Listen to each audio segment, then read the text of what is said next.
Bueno, muy buenas tardes. Voy a hacerlo muy suavecito, sé que acabamos de comer, esos helados han estado muy ricos. No voy a hacerlo muy extenso, haré una presentación, intentaré que sea suave, que sea cortita. Si queréis dormir un rato a mí no me importa, está tranquilo. Luego os pongo ahora un vídeo cortito que presente todo y con la telenovela de la tarde. Vosotros y vosotras tranquilos. Bueno, ya me he presentado, soy Fernando Isasi, soy el gerente de la Red Cántabra de Desarrollo Rural. Desde la Red de Desarrollo Rural de Cantabria, además de apoyar a los grupos de desarrollo rural, que es realmente lo que hacemos las redes, no sé si algunos seguramente nos conocéis, pero otros no. Las redes, básicamente, nuestra labor es hacer de núcleo de cohesión de los distintos grupos que hay por el territorio para que hagan proyectos comunes y que el territorio funcione más cohesionado. Además, somos su voz ante las instituciones regionales, nacionales, europeas. Pues además, la Red Cántabra, desde hace, casi desde su creación, hace ya más de 20 años, empezó a gestionar proyectos directamente en territorio. Fue una petición conjunta de los 5 grupos de acción local que funcionan en Cantabria, pero también de los distintos gobiernos regionales y las direcciones, consejerías de desarrollo rural y direcciones generales de desarrollo rural. A medida que han ido pasando el tiempo, han ido descubriendo la bondad de tener una red a la que pedirle que haga normalmente proyectos piloto, proyectos innovadores, distintos. Cuando digo la palabra innovación, no hablo innovación en el término que se da ahora industrial, de lo más puntero, no. Innovación es coger cosas que hay por ahí y que no existen en tu territorio y llevarlas a tu territorio. Es un término mucho más de desarrollo rural. Entonces, desde la Red Cántabra llevamos varios proyectos, algunos proyectos bastante numerosos en personal. La Red Cántabra en estos momentos somos 58 trabajadores. Gestionamos, yo creo que un proyecto, si habéis estado por Cantabria, seguramente el proyecto Naturea Cantabria seguramente os suena, es un proyecto que gestionamos nosotros, es un proyecto de gestión del uso público de los espacios naturales protegidos de Cantabria. Es decir, siempre que vas a Cantabria y quieres dar un paseo por un espacio natural protegido o quieres ir a visitar un centro de interpretación ambiental de visitantes de un espacio natural protegido de Cantabria, estás interactuando con personal de la Red Cántabra de Desarrollo Rural. Esto surge así porque desde en aquel entonces Dirección General de Biodiversidad o Dirección General, han ido cambiando el nombre, pero en aquel momento era Biodiversidad, se dio cuenta de que la mejor manera de gestionar los espacios naturales protegidos que estaban en territorio rural era dejándoselo al territorio rural para gestionarlo. ¿Por qué os cuento esto? Esto lo cuento porque este proyecto, Naturea Cantabria, es el germen o es el precursor del proyecto que os vengo a presentar hoy. Naturea Cantabria ya es un proyecto con muchos años de experiencia, lleva funcionando desde 2008 en territorio y viendo las cosas buenas que tenía Naturea Cantabria y las cosas malas que también tiene Naturea Cantabria, hace en el 2017-2018 decidimos iniciar con ese conocimiento un proyecto nuevo, un proyecto que, siguiendo parafraseando el Naturea Cantabria, queríamos dedicar a la cultura y le llamamos Culturea Cantabria. Uno de los, esto lo puedo decir aquí, que estamos entre amigos, pero uno de los grandes problemas o una de las grandes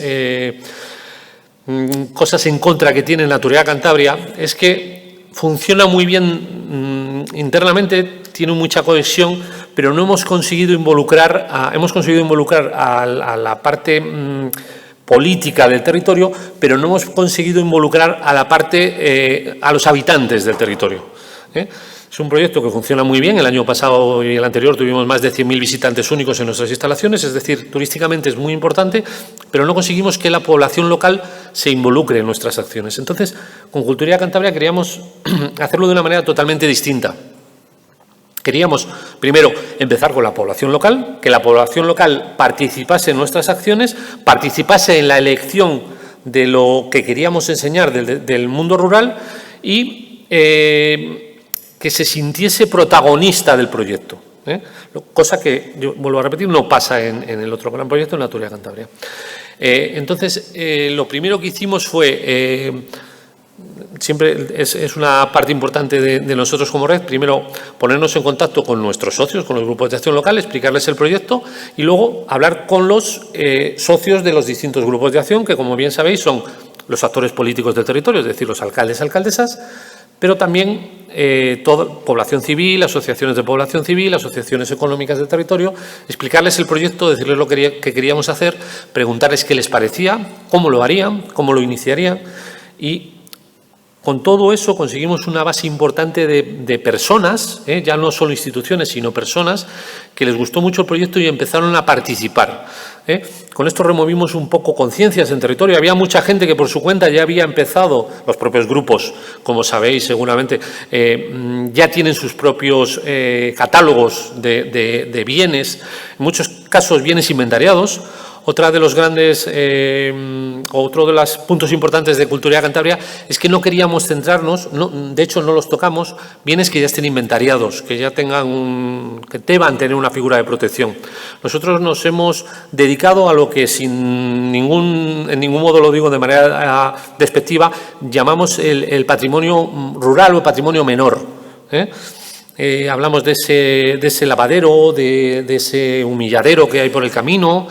Incluso en algunos casos hemos entrado a trabajar con tradiciones, pues el deporte autóctono de Cantabria, por ejemplo, los bolos, no sé si lo conocéis, se está abandonando y las boleras, que son como campos, antiguamente los campos de fútbol eran las boleras en mitad del pueblo, pues se están abandonando y también en algunos casos hemos entrado o hemos participado en que esas boleras vuelvan a tener uso.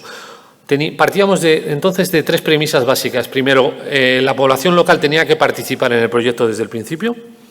Segundo, no podían entrar en el proyecto o no debíamos meter en nuestras fichas bienes inventariados. Y tercero, tenía que tener un fin, o el final de todo esto tenía que ser que se le volviese a dar un uso de alguna manera, por lo menos 1 o 2 veces al año, a ese bien. Que intentarlo. De alguna manera, quiero decir, si restaurábamos un lavadero o conseguíamos que un pueblo o alguien restaurase el lavadero, la idea es que luego, a lo largo del año, se hiciese alguna jornada en ese lavadero. Nosotros lo hemos intentado siempre que hemos podido, no siempre. Ahora os cuento. Esto os estoy diciendo, estas son las bases del proyecto. Luego este proyecto se ha ido desarrollando, se nos ha ido un poco de las manos y digamos que ahora es, para nosotros por lo menos, imposible hacer una acción en cada uno de los puntos que hemos elegido. Os voy a poner un pequeño vídeo que yo creo que explica muy bien, si me perdonáis, a ver. Voy a poner aquí. ¿Quieres eso o quieres el de este? No, este. Desde la Red Cántabra de Desarrollo Rural presentamos un nuevo proyecto, Culturea Cantabria. La Red Cántabra de Desarrollo Rural es una asociación sin ánimo de lucro que dinamiza el medio rural de Cantabria. Con Culturea se pretende localizar y catalogar los elementos de patrimonio cultural popular rural, como pueden ser lavaderos, abrevaderos, humilladeros, entre otros. Muchos de estos elementos no se utilizaban y pueden estar en mal estado. Por ello, es importante conocer y proteger el patrimonio popular de Cantabria e informar de forma accesible a todo el público. Con Culturea Cantabria hemos clasificado estos elementos de patrimonio popular rural en 6 categorías temáticas, diferenciadas por colores. La categoría del agua se identifica con el color azul. En ella se incluyen todos los elementos y construcciones que necesitan del agua para su funcionamiento. Algunos de estos elementos de patrimonio popular relacionados con el agua son fuentes, lavaderos o abrevaderos. La categoría religión se identifica con el color morado. En ella se incluyen las construcciones o elementos utilizados para el culto. Algunos de estos elementos de patrimonio popular relacionados con la religión son cruces, humilladeros o ermitas. La categoría trabajo se identifica con el color amarillo. En ella se incluyen las construcciones y utensilios que se utilizaban en los pueblos para trabajar en el campo. Algunos de estos elementos de patrimonio popular del trabajo son potros de herrar, básculas, molinos o cabañas. La categoría camino se identifica con el color verde. Los caminos se utilizaban en los pueblos para desplazarse de un sitio a otro. Algunos elementos de patrimonio popular relacionados con los caminos son calzadas, senderos, carreteras o arcos. La categoría de elementos de paso se identifica con el color marrón. Los elementos de paso sirven para salvar obstáculos en el tránsito de animales, personas o mercancías. Se utilizaba para que las personas, animales, cosas pasen de un lugar a otro. Algunos elementos de patrimonio popular de paso son acueductos o puentes. Y por último, la categoría Otros, identificadas con el color rojo, cuyos elementos quedan fuera de las anteriores categorías. Algunos de estos elementos son relojes de sol o boleras. Para realizar una búsqueda de estos elementos patrimoniales de Culturea Cantabria, podéis hacerlo en la página web de la Red Cántabra de Desarrollo Rural. Bueno, está... A ver, voy a volver, perdonadme. Bueno, ya está. Bueno, vale. Bueno, como habéis visto, este vídeo es uno de los primeros que hacemos. No os había comentado, desde el principio otra de las premisas básicas era que tenía que ser el proyecto Culturea accesible para toda la población. Y por eso desde el principio, desde que empezamos a desarrollar el proyecto, contamos con muchas asociaciones con las que tenemos convenios y sobre todo con Plena Inclusión Cantabria.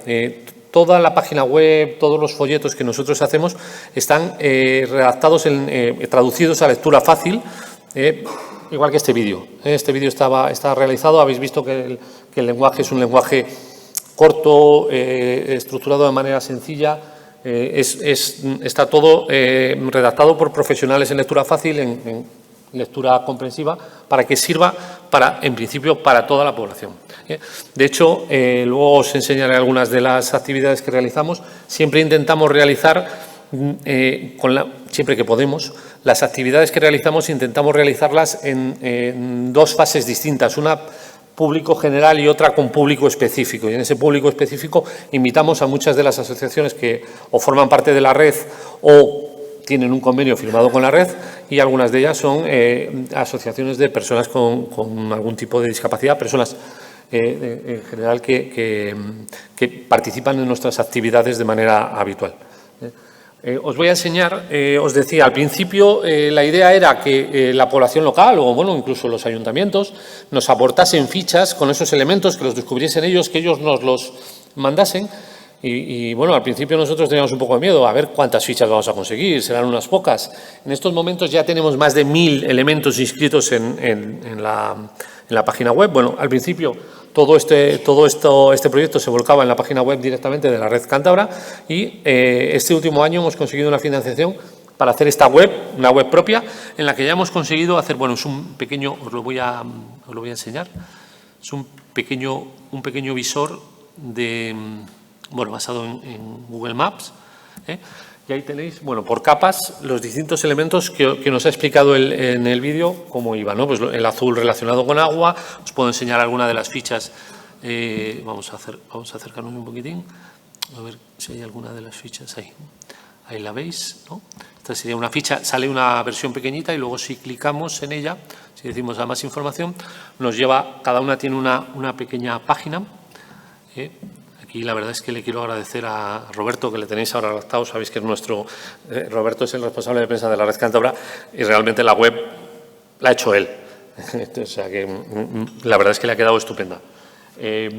Cada uno de los elementos, como veis, tiene, dentro de lo que hemos podido, una geolocalización, dónde está, el nombre que se le da, o si tiene un nombre o qué tipo de elemento. ¿Cómo es el estado de conservación? En este caso, pues lo veis ahí, estado de conservación, buen estado de conservación.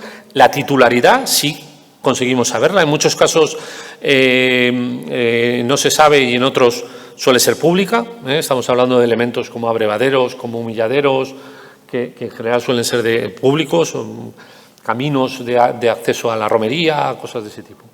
El uso que se le hace actualmente al elemento, es decir, si es un lavadero y de repente y alguna vez no a lavar, pero sí que se limpia habitualmente, sí que se le arregla el tejado, si ha sufrido modificaciones.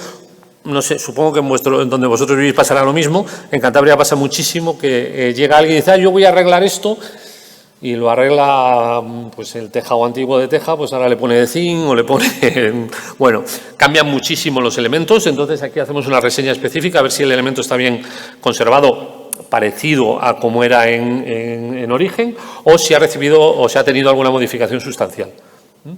Y luego, bueno, si hay alguien que lo conserve, como os decía antes, bueno, pues el abrevadero, el abrevadero del pueblo, pues el ayuntamiento lo hace, lo limpia, lo seca todos los años. No sé si sabéis, por lo menos en Cantabria los abrevaderos tienen una importancia muy grande para el tema de fauna, sobre todo de anfibios.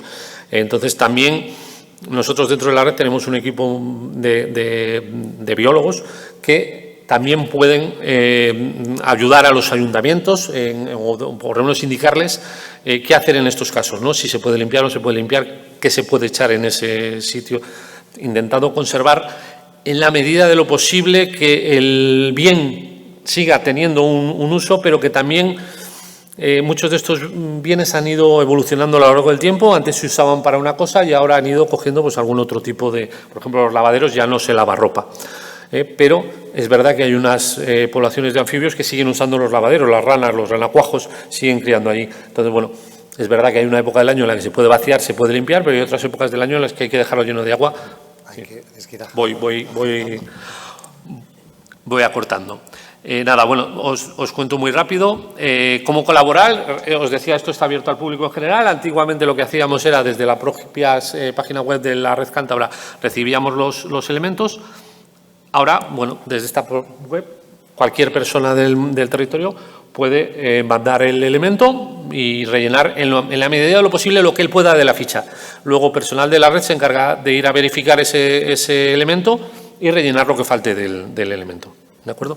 Os voy a poner un par de, ya se acabó el blog, Acciones Culturales, para que veáis pues algunas de las actividades que hemos realizado este año, ¿no? Bueno, por ejemplo, aquí se ven fotos. Esto es una acción que realizamos en un municipio que hacía carbón vegetal, y entonces paseamos en lo que se llama la ruta de los carboneros, y un experto del pueblo nos fue contando por la ruta cómo se hacía el carbón, cómo se hacía cómo se prendía fuego y para qué se usaba luego.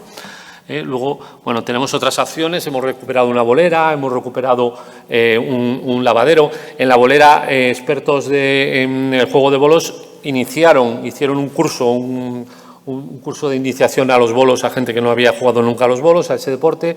En el caso del lavadero se hizo jabón vegetal, se llevaron también, en todos los casos se han llevado, o siempre que se ha podido, se ha llevado a gente de la zona a que hiciese, por ejemplo, en los bolos hubo cantos populares, vino un grupo de coros y danzas, hicieron una actuación, participó la población civil. Bueno, no me quiero enrollar mucho más. Luego, de todas maneras, si tenéis alguna pregunta, pues las contestamos. Hola, María Nieves, ¿nos escuchas? Hola, buenas tardes. Todo perfecto. Vale, pues cuando quieras, cuéntanos tu experiencia. Bueno, pues muy bien. Lo primero, agradeceros esta invitación a los organizadores y a Ramón y a los compañeros que hay por ahí con quienes hemos compartido proyectos, y ya me disculparéis porque siento mucho no haber podido estar y disfrutar, ¿no?, de toda la jornada. Yo os voy a presentar el proyecto del Parque Cultural del Río Vero, donde llevamos trabajando, pues bueno, más de 25 años en lo que es la gestión del local del patrimonio y la puesta en valor y vinculado al desarrollo. Es un proyecto que nació muy apegado al territorio. Trabajamos con la figura de parque cultural, que fue creada a través de la Ley de Parques Culturales de Aragón, una ley en la que se reconoce el patrimonio cultural, los valores de conjuntos significativos que se encuentran además en unos entornos naturales de especial valor. Solo hago un pequeño resumen. Pretende de forma caligráfica conjugar la conservación y el desarrollo local, y en estos años pues realmente se ha revelado como una herramienta de gestión que ha dado muy buenos frutos y de participación social. Cuenta con unos órganos de gestión, que son el patronato, donde están representados todos los ayuntamientos, diferentes departamentos del Gobierno de Aragón y también representación de la sociedad económica, social y cultural del territorio. Un consejo rector y la gerencia, que esa es la función que tengo yo como gerente del Parque Cultural. Nuestro parque está al pie del Pirineo, toma una parte de las sierras exteriores de la Sierra de Guara, continuamos con el Piedemonte Somontano, en el fondo de la diapositiva se ve un poquito, ¿no?, hasta llegar a la zona del Llano Ya, que enlazaría con la depresión del Ebro y abarca todo el curso del río Vero. Está formado por 11 municipios, en conjunto en total son 26 núcleos de población distribuidos en 2 comarcas, en la comarca de Sobrarbe, que se encuentra al norte, y la comarca de Somontano de Barbastro al sur. La declaración como parque oficial fue en 2001 y se amplió en 2020 toda la zona norte para abarcar todo el curso del río. Y como los parques culturales no tienen personalidad jurídica propia, para la gestión de todos los asuntos generales, que son muchos y es la mayoría de lo que es hacer el parque, se llegó a un acuerdo de colaboración con la comarca de Somontano de Barbastro a través de una encomienda de gestión de los ayuntamientos a la comarca. Trabajamos con una colaboración estrecha con todos los ayuntamientos, con la comarca de Sobrarbe, con las asociaciones, con el Gobierno de Aragón. Bueno, llevamos, como veis, pues una trayectoria bastante amplia. Hablamos de un territorio rural por antonomasia, porque si quitamos la ciudad de Barbastro, que tiene 17.000 habitantes, el resto, los 25 núcleos restantes, suman 1.773 habitantes más o menos.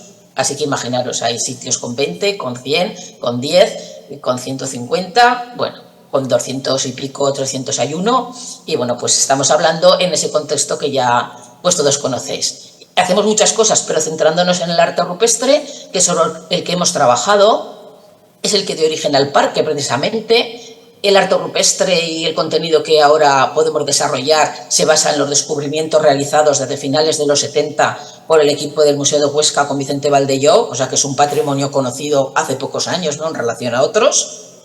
Actualmente, junto con nuevos descubrimientos que se han producido, contamos con más de 70 abrigos que abarcan además toda la prehistoria, porque se da la circunstancia que en un espacio tan reducido pues tenemos la muestra de los estilos clásicos de la prehistoria.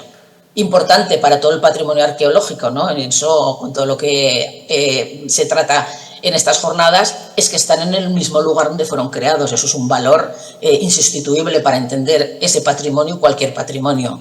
Y después, entornos paisajísticos como estos, el cañón del río Vero, sus barrancos adyacentes, en la zona de la Sierra de Guara, que también es un espacio natural protegido. Por hacer un pequeño recorrido muy rápido, voy mirando el tiempo, si veis que me paso, me avisáis. El arte rupestre paleolítico está representado por la cueva de la Fuente del Trucho, es la única con arte pictórico paleolítico en todo Aragón y parte del Valle del Ebro, con representaciones como las que vemos aquí, como estas manos en negativos o esta representación de caballos, líneas de signos. Continuamos con el arte levantino. Hay varios yacimientos y he puesto pues este ciervo de Chimiachas, que además se encuentra muy bien conservado y que se ve perfectamente. Y finalizaríamos el círculo con el arte esquemático, que respondería ya a la última fase de la prehistoria, donde bueno, pues hay numerosas representaciones. Es el más extendido en todo el ámbito del río Vero y, como vemos aquí, por representaciones de signos, de figuras humanas, de animales. Bueno, un poquito porque nos quedemos con los diferentes estilos y lo importante es que nos abarcan toda la prehistoria. Por otra parte, nuestro arte rupestre es patrimonio mundial porque se encuentra dentro de la declaración del arte rupestre del arco mediterráneo de la península ibérica, que fue en 1998, un año después de la ley de parques, y también formamos parte del itinerario europeo a través del Gobierno de Aragón, que fue el socio inicial, y bueno, pues todo esto para nosotros supone pues que ese reconocimiento sea un valor añadido a todo lo que vamos a ir viendo, ¿no?, del contenido pictórico del paisaje. Y para nosotros pues trabajamos y mucho estos dos conceptos en el territorio. Con todo esto que he comentado, con estos abrigos, con este paisaje, a lo largo de los años lo que hemos realizado es un proyecto de gestión integral del arte rupestre. En realidad estamos hablando de un museo en plena naturaleza y un proyecto, como he dicho, de desarrollo rural. Hay una serie de ejes de trabajo que vamos trabajando de forma generalizada durante el año. En algunas etapas se ha trabajado más unos que otros, pero por hacer un recorrido rápido, todo lo que tiene que ver con el conocimiento, el estudio, la investigación, conocimiento de los recursos, la protección y la conservación, también en eso intervenimos, en la gestión general de todo, y luego lo que podríamos denominar el proceso de musealización y puesta en valor, que pasa por seleccionar los contenidos y el discurso que queremos mostrar, la creación de infraestructuras y equipamientos, los sistemas de presentación, todo lo que tiene que ver con la promoción y difusión y lo que tiene que ver ya con la dinamización de ese patrimonio, sus entornos y otro tipo de recursos asociados a ellos. Y en realidad pues lo que hemos estado haciendo es crear un producto de turismo cultural del que carecíamos y además de calidad pues por todo, por el propio arte, por los entornos naturales y por las actividades que se intentan hacer, que siempre se intentan que sean actividades interesantes y bien trabajadas. Lo conseguiremos en muchas ocasiones, en otras a lo mejor no tanto, pero al menos ese es el objetivo que nosotros nos planteamos. No voy a centrar ni en investigación ni en conservación, pero sí he querido poner esta diapositiva pues un poquito para explicar cómo colaboramos en la investigación con la Universidad de Zaragoza, de manera que estamos al día de todos los descubrimientos, de todas las novedades científicas que nosotros rápidamente podemos incorporar al discurso de nuestros servicios, de nuestros centros. Nos hemos involucrado en la conservación y la restauración, haciendo estudios del estado de conservación de los abrigos, con ayudas del Ministerio de Cultura, del Gobierno de Aragón, intervenido, por ejemplo, en consolidación de soporte, y aquí los municipios, por ejemplo, han participado en esto, incluso aportando parte del presupuesto. Y organización de jornadas, pues como las que realizamos en 2012 en Alquézar, con representantes de las comunidades autónomas, no sé si alguien de los presentes estuvo, también con la conmemoración del 40 aniversario de la Convención de Patrimonio Mundial, y pues que nos hace esa vocación también de estar muy conectados con todo el espectro, tanto administrativo como científico y cultural que trabaja el arte rupestre. ¿Cómo presentamos el arte rupestre al público? Pues por una serie de equipamientos y de servicios, el centro de interpretación, los abrigos visitables, tenemos 13 en estos momentos en 7 rutas señalizadas, las visitas guiadas, todas actividades de animación y talleres que luego veremos, actividades de difusión y otro proyecto pues del que también cuidamos mucho, que es el programa didáctico escolar. El centro de interpretación del arte rupestre está en Colungo, que es una pequeña población de 100 habitantes, 110, no pasa de ahí, más o menos. Nos damos idea del contexto poblacional del que hablamos. Un pueblo que está a la entrada de la Sierra de Guara, de hecho forma parte del espacio natural protegido, y del que prácticamente el público pasaba por ahí, pero no se quedaba. Ese sería un poquito el resumen. Con esta infraestructura, que es la referencia no solo del parque del arte rupestre, sino del propio parque cultural, evidentemente es el centro neurálgico y la referencia a todos los niveles. O sea que Colungo está apareciendo en cualquier publicación, en cualquier promoción que hagamos, en cualquier acción exterior, ahí aparece y es un elemento importante de dinamización de la localidad. Y de hecho se han creado pues casas de turismo rural y determinados establecimientos en esta localidad. Bueno, el centro tiene varios espacios que nos permite pues, tener posibilidades de realizar diferentes actividades. Vemos aquí algunos de ellos. Y por otro lado, en 2019 nos fuimos al polo opuesto, por decirlo de alguna manera, y en la localidad de Alquézar, que es una localidad monumental, está declarada como pueblo más bonito de España, con Ciudad Rodrigo ya sé que también comparte en esto, y este año se le dio también la distinción de pueblo más bonito del mundo. Es un lugar turístico emblemático y principal de la comarca de Somontano, que recibe más de 100.000 visitantes al año. En realidad Alquézar tiene 295 habitantes normalmente, enfocado al turismo. Bueno, hay una trayectoria larga que ahora no voy a explicar, pero que realmente aquí está la Colegiata, el monumento principal de Alquézar, y por este lateral pasa la ruta de las pasarelas, que es un recorrido circular en torno al río, en parte aéreo, y que está llevando cerca de 95.000 o 100.000 personas al año, incluso más. Entonces hemos colocado en este espacio estos tótems. Perdona María, te queda un minuto, ¿vale? Me queda poco. Uy, bueno, pues nada, voy rápida. Bueno, pues lo que hemos hecho ha sido seleccionar los abrigos visitables según el grado de accesibilidad y creación de esos itinerarios que decía con los sistemas de señalización, el sistema de visitas guiadas, que empezamos con esto antes que nada y que lo adaptamos a la temporada turística en función de las necesidades, con sistema de visitas concertadas durante todo el año, todo tipo de actividades de animación de forma creativa. Por ejemplo, aquí participamos en los campeonatos de tiro con arco y propulsor. El programa didáctico, que lo llevamos realizando con centros escolares con más de 2.000 alumnos al año y que es evidente el aspecto formativo, ¿no?, de las nuevas generaciones. Y estos últimos años hemos incentivado la aplicación de las nuevas tecnologías, gafas virtuales, aplicaciones accesibles a todo el mundo y la accesibilidad. Por ejemplo, en el centro todos los audiovisuales son accesibles con el icono de signos. Hemos realizado también diferentes materiales en braille, en folletos de lectura fácil, en fin, una amplia gama para personas que tengan discapacidad fundamentalmente cognitiva y sensorial, y también el tema del género, pues con acciones concretas expositivas. En cuanto a la difusión, bueno, pues aquí no me voy a extender porque ya prácticamente pues el uso de la web con las visitas virtuales al arte rupestre u otras exteriores, y sobre todo sí que me interesa destacar que dentro de la acción de turismo cultural este proyecto nuestro ayuda a la desestacionalización turística. Lo hemos conjugado con otro tipo de acciones y recursos, pues el senderismo, el barranquismo, la visita a bodegas, monumentos, que realmente lo permiten, ¿no? Y es una riqueza para el territorio.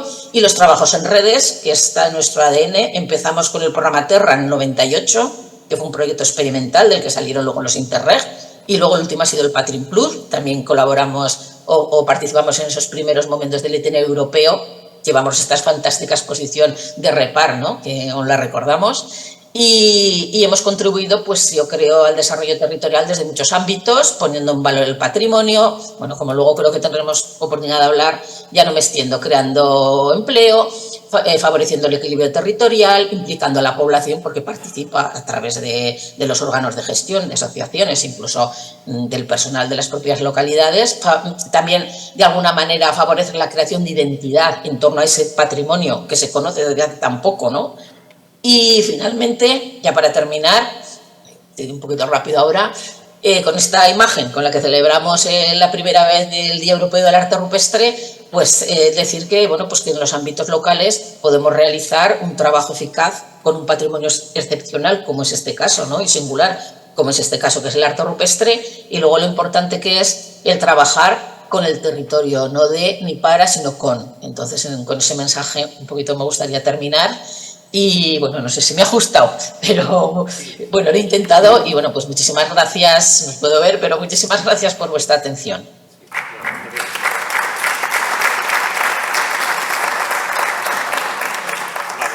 Seguimos, no sé si se me oye bien, seguimos con Ángel Vila Valdés del Museo Arqueológico de Asturias.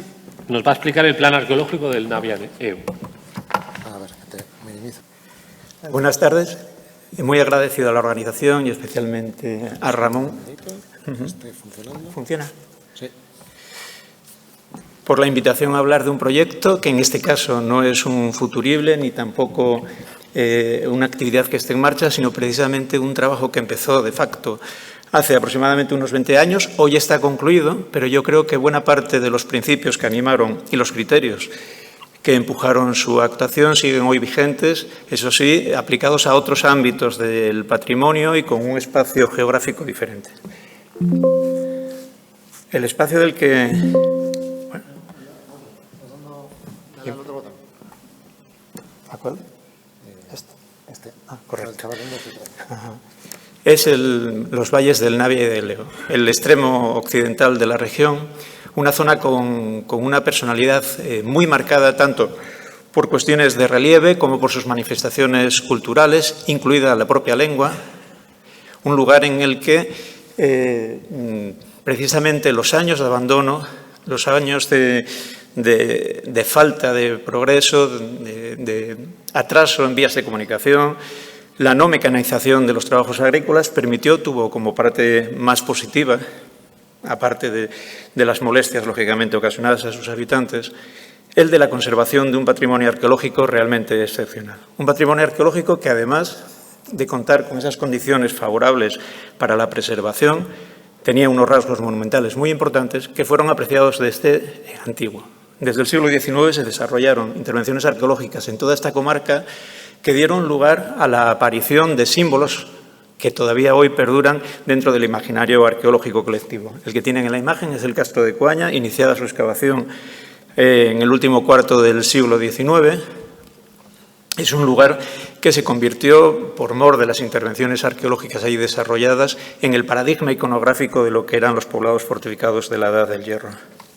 Fueron muchas las intervenciones que en esta comarca se desarrollaron, pero lo cierto es que en su mayor parte, tras la intervención arqueológica, eran abandonados a su suerte, dando lugar pues, al desarrollo de una vegetación prácticamente intransitable. Cuando en los años 80 el Ministerio de Cultura hace la propuesta para el desarrollo de los parques arqueológicos nacionales, desde la comunidad, la recién creada Comunidad Autónoma del Principado de Asturias, se propone precisamente esta zona del Valle del Navia, con Coaña como referencia esencial para la creación del Parque Arqueológico en Asturias. Sin embargo, el Ministerio optó por otra opción, que fue la propuesta por un municipio muy poderoso, con muchísima población, con representantes políticos con enorme peso y, además, en este caso, apoyados por quien era director general de Bellas Artes, también natural de Gijón, que optaron por el caso del Castro de la Campa de Torres, un yacimiento que hoy es Parque Arqueológico Natural realmente excepcional y base de lo que luego sería el proyecto Gijón, que todavía hoy sigue dando frutos y muchos de sus yacimientos convertidos en referencia indispensable para el registro arqueológico regional. El Principado asumió entonces, como tarea propia, el desarrollo de un parque arqueológico regional, siguiendo los principios que ya les había comentado, con Coaña como referencia. Aquí tenéis algunos de los investigadores que trabajaron en ese yacimiento y que lo convirtieron en la referencia que hoy todos conocemos. El Principado de Asturias hizo un esfuerzo importante por dotar ese yacimiento de instalaciones adecuadas. Sin embargo, la falta de un proyecto con criterios, con un territorio bien definido, con un aparato, digamos, de orden teórico que permitiese una aplicación constante y efectiva de las actuaciones de la Administración, hizo que, transcurridos varios años, los resultados no fueran demasiado satisfactorios. Por esa razón, se encargó aquello de lo que yo hoy os vengo a hablar, el Plan Director de la Cuenca del Navia, en realidad de la Cuenca del Navia-Eo. Un espacio definido por 17 municipios, aproximadamente unos 1.600 kilómetros cuadrados, en el interfluvio que, grosso modo, ocupa los ríos Navia y Eo. Un espacio, además, con una enorme riqueza y variedad arqueológica, en la que fueron seleccionados un conjunto de yacimientos en función de criterios que básicamente tomaban la Carta del Turismo Cultural de ICOMOS del año 76 como referencia y que, a su vez, sirvieron como principios teóricos para la selección precisamente de los yacimientos idóneos para la creación de parques arqueológicos. La representatividad histórica, la capacidad o la expresividad y el potencial educativo, también la accesibilidad, la calidad de los espacios naturales en los que se encontraban. Todo ello fue aplicado, además, sumándole a eso, la urgencia de intervención en los yacimientos por el carácter grave de la degradación en algunos de estos lugares y también, muy importante, por la manifestación de la voluntad de ayuda y de colaboración de las entidades municipales. De esa forma, se elaboró un programa de intervenciones con una amplísima gama de yacimientos, desde manifestaciones neolíticas, megalíticas, como los dólmenes que tenéis en la imagen, minería romana, castros y algún otro tipo de elementos que dieron lugar a un desarrollo realmente inusitado de actividad arqueológica en esta comarca. Algo importante y que además era realmente chocante para los vecinos de una comarca necesitados en muchas ocasiones de servicios básicos elementales y que no acaban de entender cuál podía ser la necesidad y la utilidad de que un grupo de chavaletes venidos generalmente al amparo universitario o por la Administración vinieran a reventar prados que hasta entonces, en el peor de los casos, podían ser utilizados como tierras de labor. Bueno, los resultados fueron buenos, fueron muy buenos. En muy poco tiempo se desarrollaron trabajos de investigación. El lugar tomó enorme notoriedad gracias también precisamente a la actividad y a los descubrimientos, en un sentido, si queréis, un tanto rudimentario, de las actividades arqueológicas. Y además, los principios de intervención fueron comprendidos no solamente por aquellos que estaban más próximos, por los vecinos, sino también por las administraciones locales y regionales. Eso fue muy importante, porque en muy poco tiempo, además, una parte sustancial de aquellas personas que colaboraron encontraron una forma de incrementar su renta en un espacio en el que, como bien sabéis, las jubilaciones no son precisamente notables, con los meses de trabajo que se prestaba en este entorno de actividad arqueológica. Tal fue así que cuando surgen las primeras actuaciones, los primeros programas PRODER en la comarca, precisamente una parte importante de todo este espacio toma esos principios de intervención y esos objetivos como leitmotiv del desarrollo de lo que hoy se llama Parque Histórico del Navia. Era una gran noticia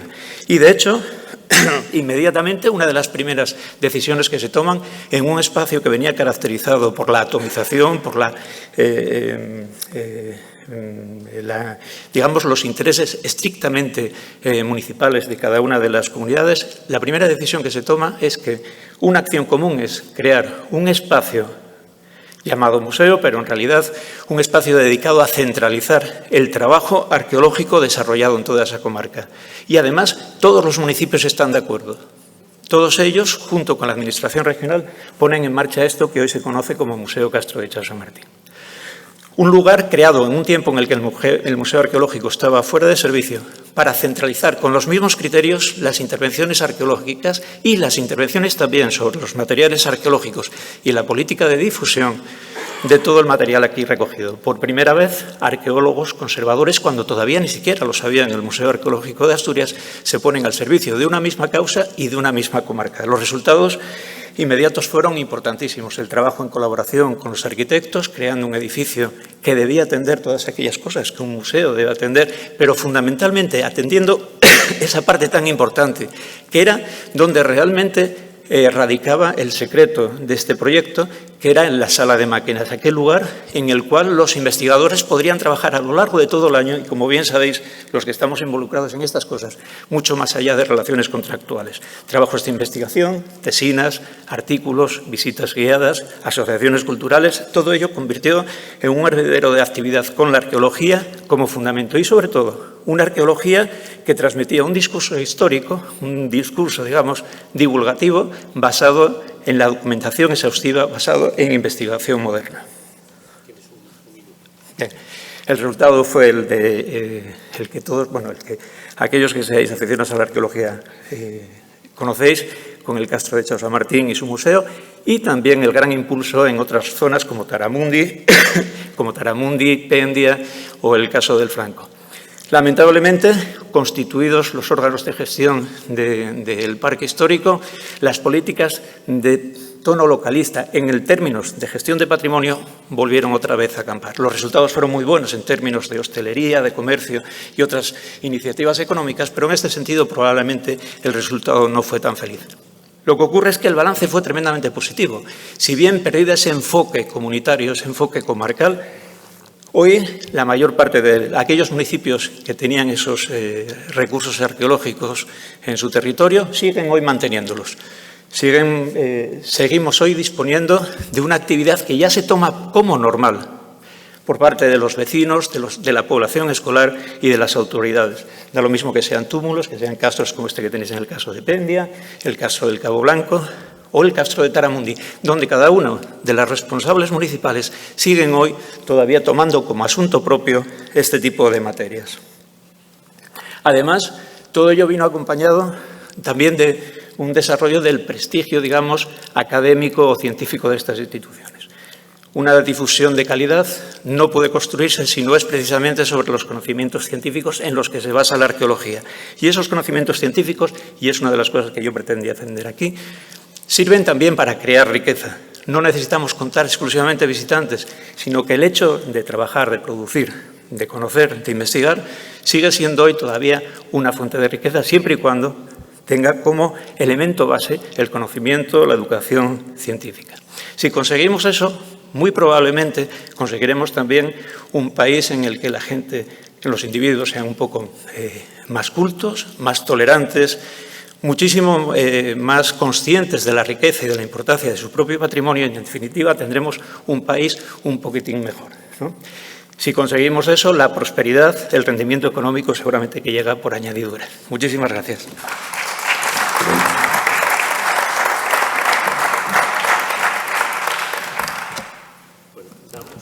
Muchas gracias. Damos ahora la bienvenida a Pilar Reis, de Aldeas Históricas de Portugal. Tenías por aquí, ¿cuál era? No, ese. A ver si lo dejamos. Eso. Y entonces me decías que es... Buena pregunta, creo que es ¿Ah, sí? El de abajo. Pero puedes utilizar lo que quieras. Vale, gracias.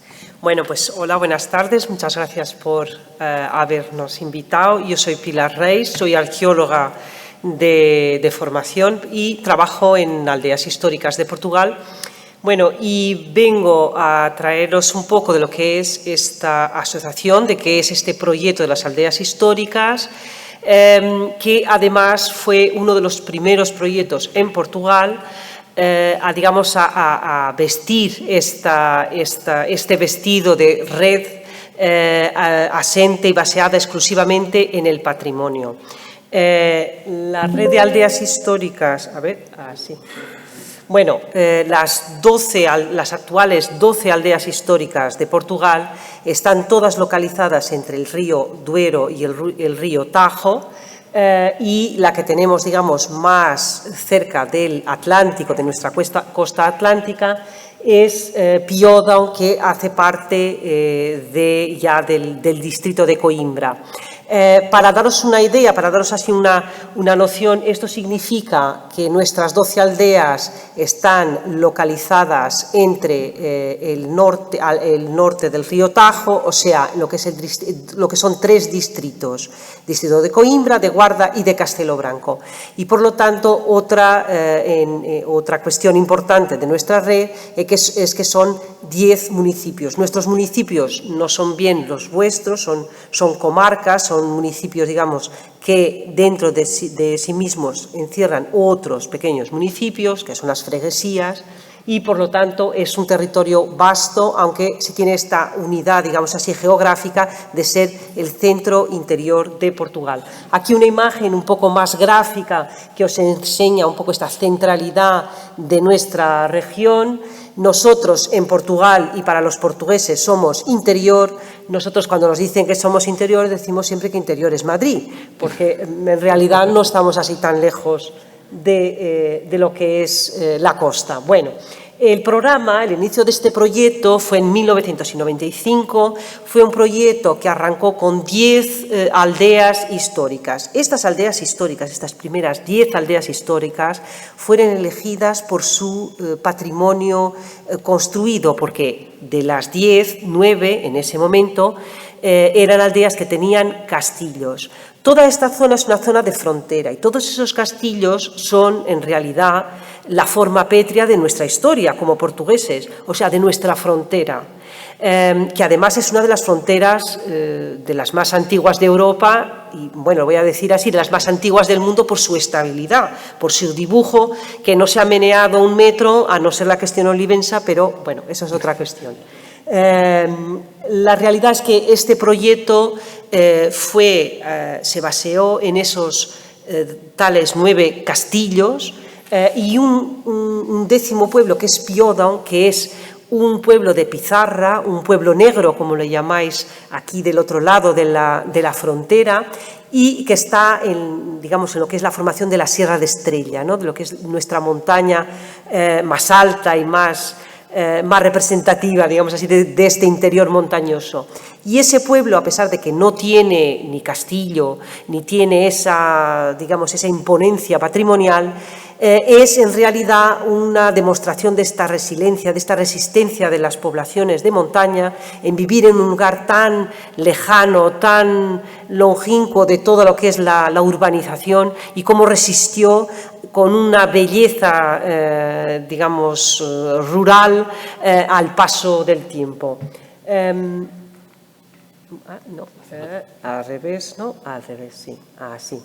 Bueno, esto, en fin, deciros el decreto normativo en el cual estuvo baseado esta creación y ese proyecto de 1995, porque yo he oído a todos desde por la mañana hablar de lo que va bien, de lo que corre bien, de lo que corre mal. Nuestro proyecto, nuestra red, es también ella un repertorio importante de lo que se hizo muy bien, de lo que se hizo bien y lo que se hizo menos mal, o por lo menos menos bien, y se basaba en principios muy concretos. Estos 10 pueblos iniciales, no todos, pero una grande mayoría, no tenía una red eléctrica más o menos potente, no tenían red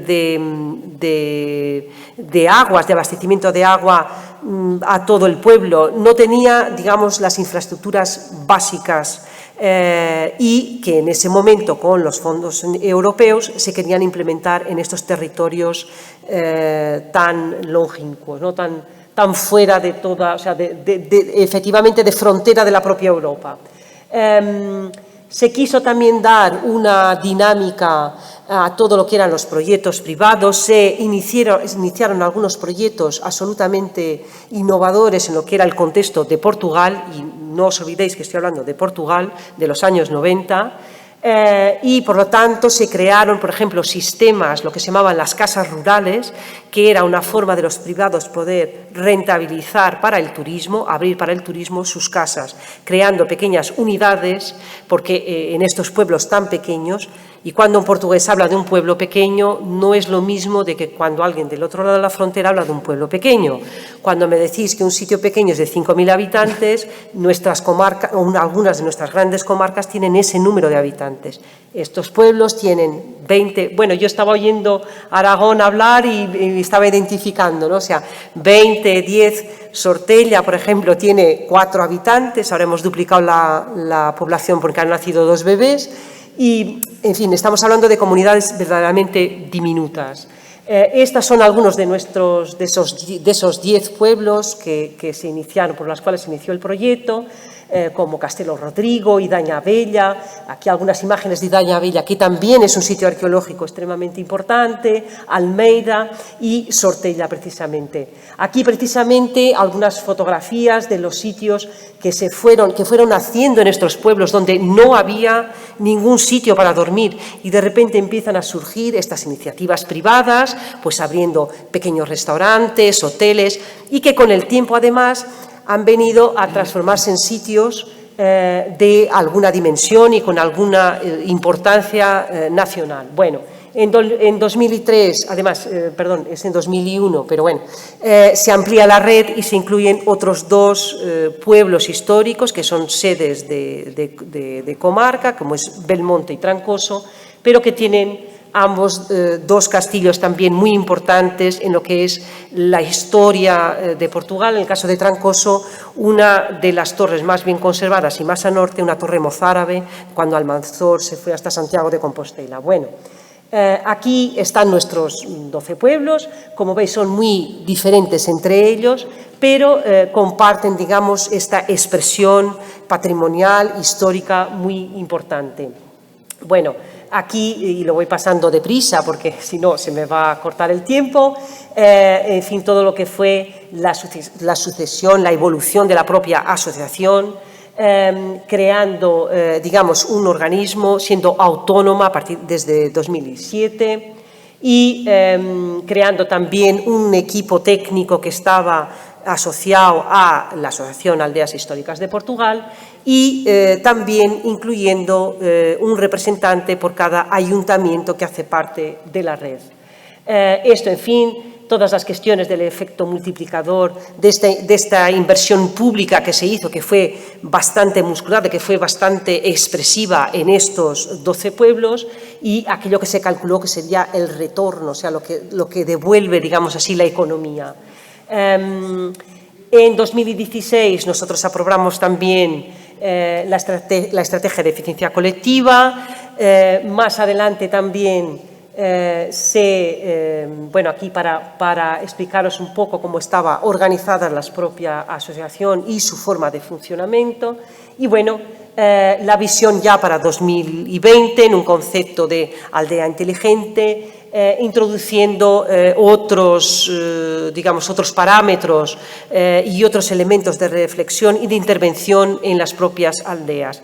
Deciros que en 1995, o sea, andando un poco para atrás, la inversión también fue en la propia aldea, o sea, fue una inversión muy musculada que se hizo en el inicio del proyecto con fondos como se dice en portugués, fundo perdido, o sea, sin necesidad de retorno por parte hasta de los privados para recuperar sus casas, para recuperar los diferentes espacios de la aldea, pero después hubo una época, digamos, de un cierto marasmo, de una ausencia de inversión, y, por lo tanto, hubo la necesidad también de aprobar nuevas estrategias. También se hizo en el entretanto, o sea, entre 2016 y 2022, la aprobación de un pacto, lo que se dice en portugués, un pacto de autarcas, o sea, un pacto de alcaldes, que es una herramienta europea y que nos permite, trabajando en red con estos 10 ayuntamientos, que obviamente no son de la misma familia política, que cada uno de ellos mira a su propio ombligo, pues hacer precisamente la gestión de lo que son los deseos, las ansiedades y los objetivos de cada uno de estos ayuntamientos, y nosotros tener esa difícil misión de enfocar en estos 12 pueblos, en estas 12 aldeas, esa inversión y esa perspectiva de futuro. Ya, bueno, obviamente esto en cuestiones más turísticas es lo que se llama un destino multiproducto, o sea, que podemos ofrecer toda una serie de centros de interpretación, artesanía, nuestras actividades dentro del turismo cultural, como fue este proyecto que fue el 12 en Red, que fue un proyecto en los 12 pueblos que hacen parte de la red. También la cuestión gastronómica con un proyecto que se llama Las Recetas que Cuentan Historias, que tuvo también una parte de investigación asociada a lo que serían los menús anteriores al siglo XVI, o sea, muy anteriores a Carlos V, o sea, con los productos autóctones, intentando que esos mismos productos se fuesen nuevamente producidos localmente, y la cuestión de las rutas, también muy importante, como una dimensión turística que trae un movimiento de gente muy expresivo. Bueno, la salud y las varias experiencias que efectivamente se pueden tener en las aldeas. En fin, los 10 países que más nos visitan, que son los medios sociales, la relevancia de nuestro nombre, de nuestra marca, porque las aldeas históricas hoy son una marca reconocida nacional e internacionalmente. Bueno, la imprensa nacional, los premios. Hoy no está aquí Dalila hablando porque ha ido a recibir el tercer premio de Best Tourism Village que ha ganado Sortella, pero ya tenemos 2, en fin, nos faltan 9. Y bueno, aquí daros una idea también de aquello que nos diferencia y que obviamente donde está también las cuestiones que hemos oído hablar aquí, y otras que menos, como es la accesibilidad, como es también la existencia de Internet. Nuestros 12 pueblos tienen Internet Wi-Fi gratuita en el pueblo. En fin, esto sería algo para hablar casi solo 15 minutos. Y nuestro esquema estratégico, que también nos llevaría tantos otros minutos a hablar. En fin, os dejo un poco el esquema para que lo veáis. Y bueno, deciros también que, en fin, nuestra red de 12 aldeas tiene también grandes preocupaciones ambientales, como por ejemplo con la cuestión de lo que son las ligaciones entre lo que es la red de acceso a estas aldeas. Algunas no tienen cualquier tipo de acceso que esté estructurado, y por lo tanto creamos, por ejemplo, entre otras cosas, una red de coches eléctricos gratuitos con los cuales tanto la comunidad como los visitantes pueden utilizar. Además, deciros que algunos de estos principios también de esta ligación que nosotros tenemos que tener obligatoriamente con la comunidad, no haría sentido que fuera de otra forma.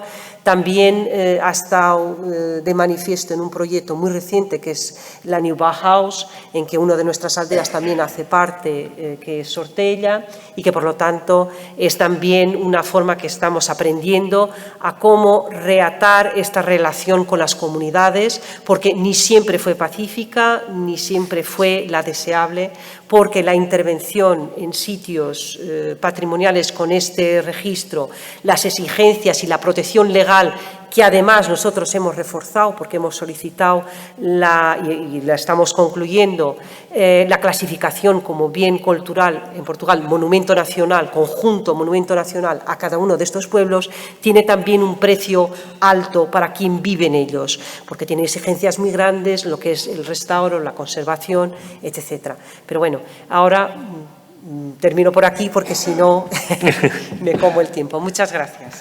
Gracias.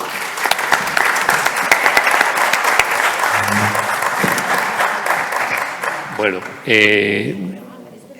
es vuestro tiempo. No sé si tenéis alguna pregunta, no sé si queréis comentar algo, no sé si queréis hacer alguna aclaración o nos preguntamos entre nosotros, si queréis, como vosotros y vosotras decidáis.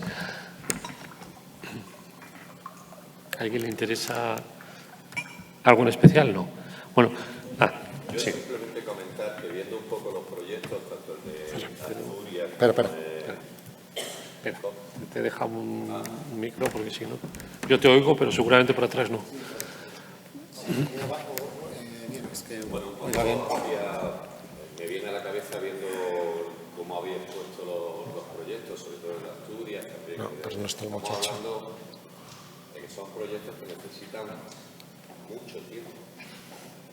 O sea, mucho tiempo y sobre todo en un momento en el que estamos con la necesidad de cortar la cinta muy rápido de inauguración, hay proyectos que no casan, ¿no? Directamente. Entonces, me llama la atención porque yo creo que todos compartimos esa necesidad de que nos dejen el tiempo para el desarrollo, muchas veces que no podemos, y eso también entra, generalmente lo hablábamos en la comida, son proyectos también muy personalistas, donde tú dejas también parte de mucho de ti, conoces la realidad, tienes contacto prácticamente con la realidad y el hecho de que se extiendan en el tiempo, la verdad que te hacen identificarte mucho más, ¿no?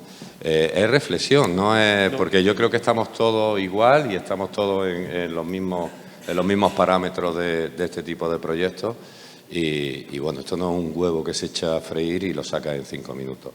Esto tiene muchos condicionantes, tiene muchos planteamientos de políticos, tiene muchos planteamientos sociales, etcétera, etcétera, etcétera, ¿no? Me venía a la cabeza, ¿no?, con lo del tema de la aldea, tal y como nos comentaban también los primeros momentos del Camino de Santiago, cuando incluso la propia gente del Camino de Santiago, el xacobeo de aquel momento, cuando se reactiva otra vez a poner en funcionamiento aquello, nos comentaban y nos decían que era la propia población local la que no quería saber absolutamente nada, por miedo y por un poco por esa cuestión de qué es lo nuevo, qué me van a vender, ¿no? Con esa necesidad imperiosa de también dar resultados conforme vas trabajando, otros hándicaps que tenemos muchas veces en este tipo de proyectos. Y me refería a eso, ¿no?, a esa población que pasado el tiempo y se dan cuenta de cómo ha evolucionado, cómo ha detonado el Camino de Santiago actualmente, le llegaban y le decían, menos mal que nos dejasteis por aquí, porque si nos hubieseis hecho caso y hubieseis echado el Camino de Santiago. No era una cuestión de echar el Camino de Santiago por otro sitio, el Camino de Santiago pasaba por aquí, ¿no? Pero hablo sobre todo de la identificación de la gente. Y y enhorabuena, por supuesto, y interesantísimo proyecto. Bueno, no sé si alguien quiere añadir algo más. Yo, si no os importa, aprovechando lo que él ha dicho, que yo creo que es muy importante, sobre todo el tema... Yo creo que todos lo vemos, tema temporal, no hay tiempo. Luego es verdad el tema dinero, hay proyectos de este tipo que cuestan mucho dinero, aunque cuesten poco hay que buscarlo. A mí me gustaría a los que estamos sentados aquí, pero yo creo que las reflexiones las podemos hacer todos y todas, este tipo de proyectos, sobre todo proyectos que llevan mucho tiempo implementándose en territorio, que llevan aparejadas una financiación bastante importante. ¿Tenéis datos reales de luego eso cómo afecta en el momento de fijación de población, de creación de empleo? ¿Realmente redundan en mejoras? No solamente, entiendo que sí que crean mejoras o mejoran la vida en territorio, porque en el caso de Portugal lo hemos visto, es mejora de sistemas básicos para la vida, pero ¿eso ha conseguido atraer población? Aparte, nos comentabas de la duplicación de la población, milagrosa duplicación en un municipio, ¿no?, de 2 a 4, pero ¿ha conseguido, o tenéis cifras en alguno de vuestros casos de creación de empleo, de fijación de población, de lucha contra la despoblación? Nosotros absolutamente, porque el tipo de financiación que hay, por ejemplo, en el caso de aldeas históricas, es muy exigente y eso empezó en 2016. O sea, o hay datos positivos o no hay dinero. Así que tenemos que trabajar mucho para que eso pase. Y la verdad es que sí, porque es evidente que está íntimamente relacionado con el turismo, con la inversión turística, pero sí porque al hacer que estos pueblos sean visitados por algunos de ellos como Monsanto o como el propio Piódao, con unas visitas, le estaba comentando a la hora de comer a una compañera portuguesa también, que en uno de estos pueblos, que es Castelo Rodrigo, yo conté entre las 2 y a las 3 de la tarde 15 autobuses. Esto es una dimensión de gente increíble para un pueblo muy pequeñín, donde viven, en ese caso, viven 20 y pico personas. Así que claro que hay trabajo. Además, el grande problema en este momento es que todo lo que es la máquina turística no tiene personal, no tiene gente para trabajar especializada, ¿no? Para servir,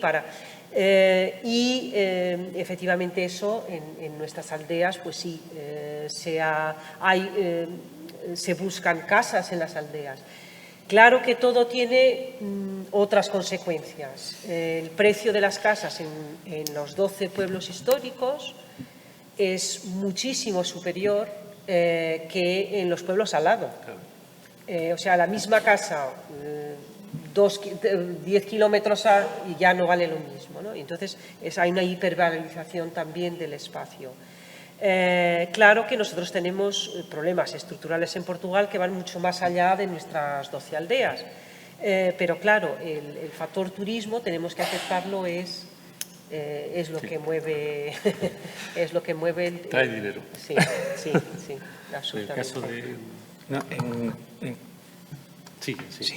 En nuestro caso no hay una contabilidad directa de los recursos económicos movidos, pero de una forma muy general, cualquiera puede hacerse una idea de lo que significó durante el tiempo en el que este proyecto estuvo en marcha y sobre todo para los núcleos de población en los que se centraron las intervenciones, núcleos de población que, como los que tú describías, pues no superan las 500 o 600 personas, los grandes, ¿no? Al menos en la zona más periférica, más rural. Lo que podía suponer conjuntos de individuas, en torno a 50 personas, venidos de los lugares más diversos del mundo, que tienen que hacer vida en estos lugares, que además, como bien sabemos, son años en los que la vida da para mucho, los días y las noches son muy largas, ¿no? Pero más allá de la hostelería está también el complemento de renta que eso significaba para las personas que colaboraban en esos proyectos. Y como intentaba contar antes, cuando uno depende de la pensión agraria, la posibilidad de entrar en el régimen general durante 6 meses al año, durante varios años seguidos, puede cambiar de la noche al día tu perspectiva de futuro y tus posibilidades de quedarte en ese territorio. Del mismo modo, la familiaridad con que la gente va tomando el patrimonio arqueológico, su investigación, el trabajo que hace esa gente tan rara que viene de fuera y demás, crea una actitud completamente diferente de autoestima, ya se comentó aquí anteriormente, que es esencial. Es esencial primero porque hace valorar lo propio, pero también te abre los ojos ante la diversidad, te hace más tolerante, te hace más rico. Y yo no sé cómo se valora eso económicamente, pero desde luego sé que una comarca es mucho más rica cuando eso se produce, a cuando deja de producirse. Y luego, por otro lado, está también otra circunstancia muy importante en el caso que les contaba, y es que este proyecto, cuando se pone en marcha, cuando el Principado apuesta por esta área tan periférica de la región, lo hace dentro de una estrategia general, no es una invención, no se improvisa. Es un tiempo en el que, ante el evidente incierto futuro para las zonas más marginadas del territorio, el Principado intenta poner en marcha iniciativas que creen alguna expectativa de futuro. En el caso, supongo que casi todos ustedes conocerán el caso de Taramundi como núcleo de turismo rural, quizás uno de los pioneros en la península ibérica. Y en este momento, en este caso, estábamos en un espacio geográfico, como les decía, de unos 1.600 kilómetros cuadrados entre la costa y las montañas interiores, en el cual, junto con Taramundi, teníamos dos grandes polos de atracción. El Castro de Coaña, conocido desde muy antiguo y evidentemente próximo a la costa y, por lo tanto, con una población o unos visitantes cautivos muy importantes, y el Museo Etnográfico de Granda de Salimé. también un milagro, un auténtico milagro en el panorama del mundo rural y de la dignificación de la historia campesina en nuestra región. Dentro del plan de la Cuenca del Navia, además de las cuestiones de orden estrictamente patrimonial, estaba el hecho de comunicar esos tres núcleos, de tal forma que las estancias se prolongaran, que el interés por un territorio desconocido para muchos, cuando no despreciado, incluso muchos asturianos, era muy importante. Y yo creo que funcionó y además años después se pone en marcha también el primer xacobeo importante en el año 93, con lo cual, que cruza todo este territorio, con lo cual el impacto, yo no soy economista, soy arqueólogo y ya sabes que los arqueólogos servimos para pocas cosas más que para contar cosas viejas, ¿no? Y rotas. Pero desde luego la vitalidad que se percibe cada vez que todas estas cosas se ponen a funcionar es enorme. Pero cuando se mantienen en el tiempo todavía más. Y cuando se interrelacionan entre ellas, entonces el tejido social, la actividad, las iniciativas que se producen son realmente sorprendentes, ¿no? El impacto siempre se multiplica y además con una base muy atractiva que es la base esencialmente cultural, con otros beneficios, evidentemente, que luego se pueden medir en pesetas. María Nieves, ¿estás por ahí?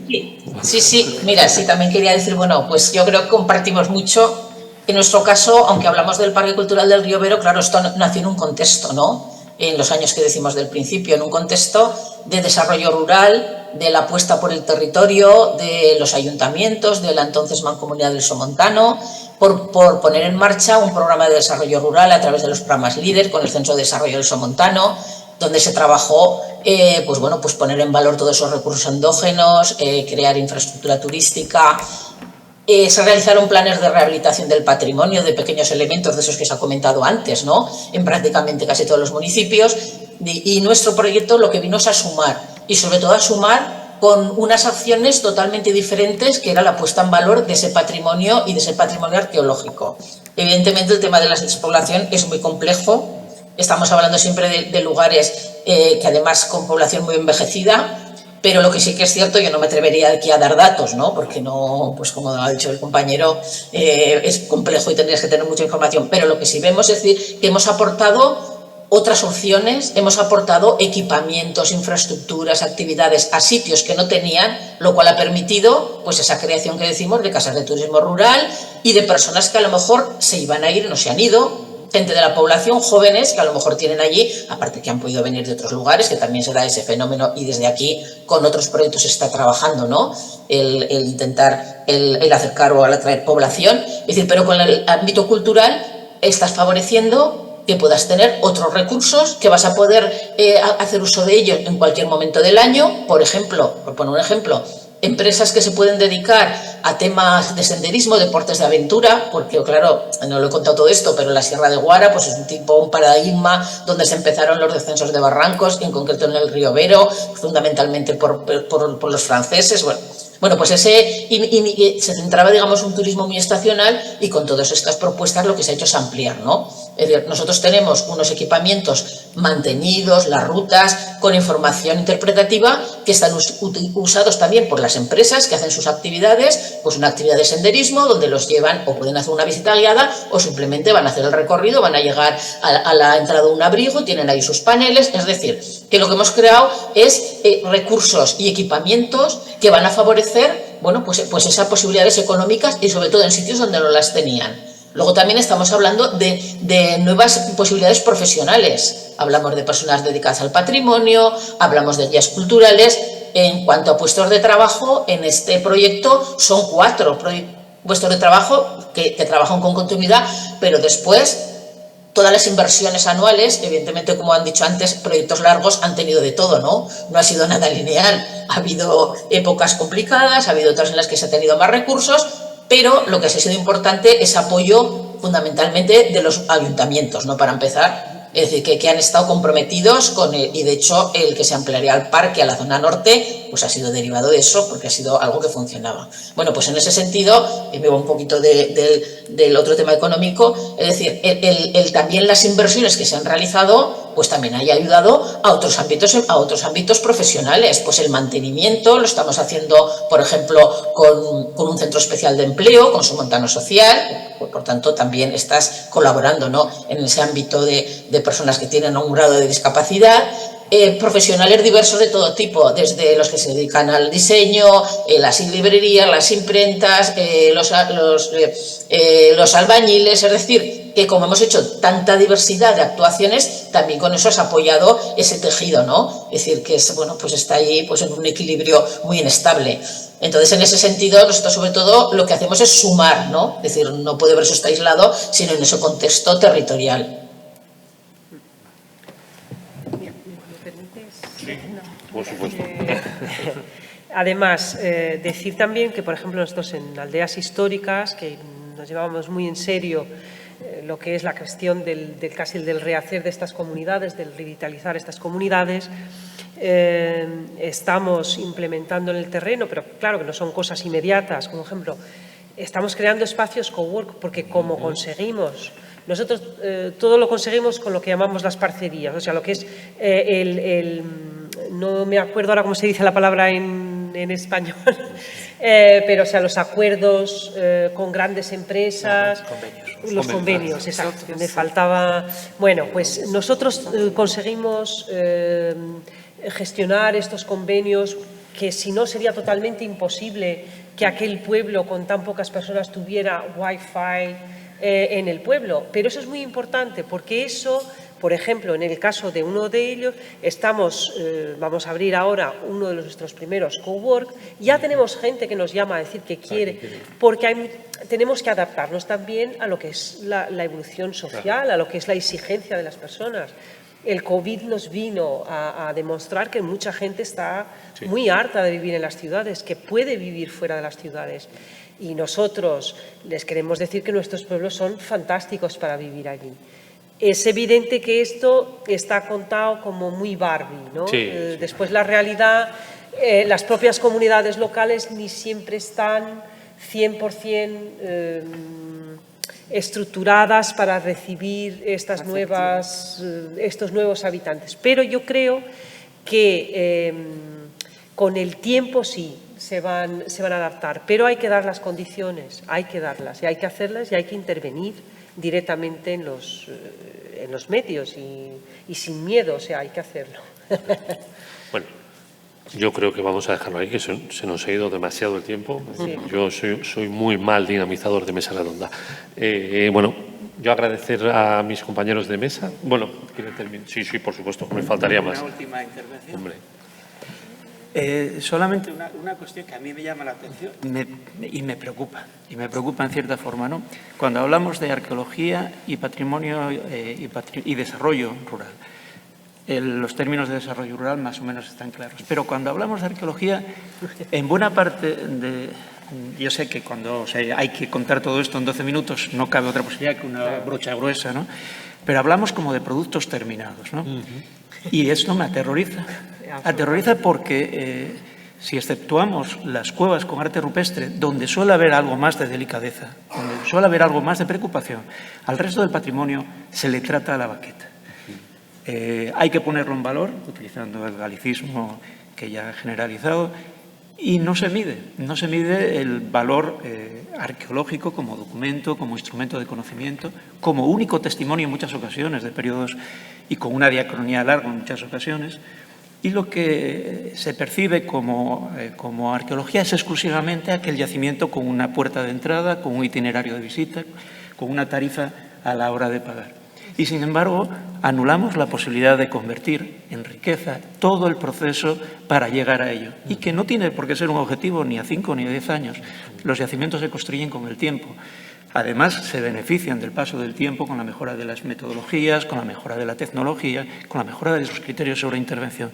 A veces, cuando precisamente el patrimonio arqueológico se utiliza como principal escudo, como principal gancho para el turismo, es a costa del propio patrimonio. y lamentablemente ni tan siquiera entre un gremio tan repugnante, perdón, iba a utilizar una palabra que en asturiano significa una cosa diferente, un gremio tan protestón como es el arqueológico, ni tan siquiera en gremios como el nuestro se eleva demasiado la voz ante esa realidad. ¿Puedo decir una cosita solo? Sí, estás ahí. Ah, sí. Sí, nada, al hilo de esto, ¿no? Es decir, que sí, esto daría para hablar mucho, ¿no? Pero bueno, yo estoy de acuerdo también con lo que está comentando el compañero. Es decir, la arqueología es algo vivo, ¿no? Que está generando conocimiento. Nosotros en ese sentido pues tenemos también yacimientos que afortunadamente se están excavando, se está trabajando con la universidad, eso se hace llegar a la población.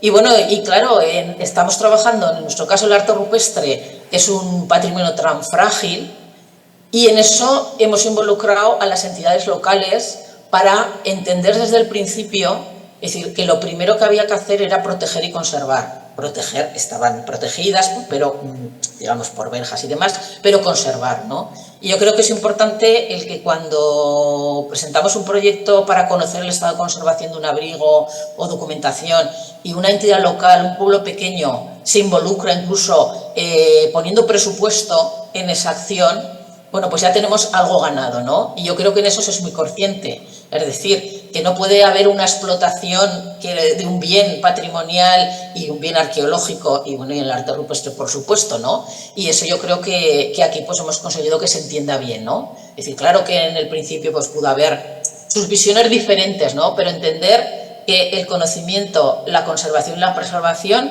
es necesario, es obligatorio y es un deber que tenemos, ¿eh? Y en ese sentido, pues ahí vamos trabajando y bueno, y lo que dice el compañero, pues sí es cierto que hay que poner en valor no solamente ese producto, sino todo ese contexto y todo ese proceso de conocimiento. Bueno, muchas gracias. Yo creo que ya vamos a cerrar la tarde con estas últimas intervenciones.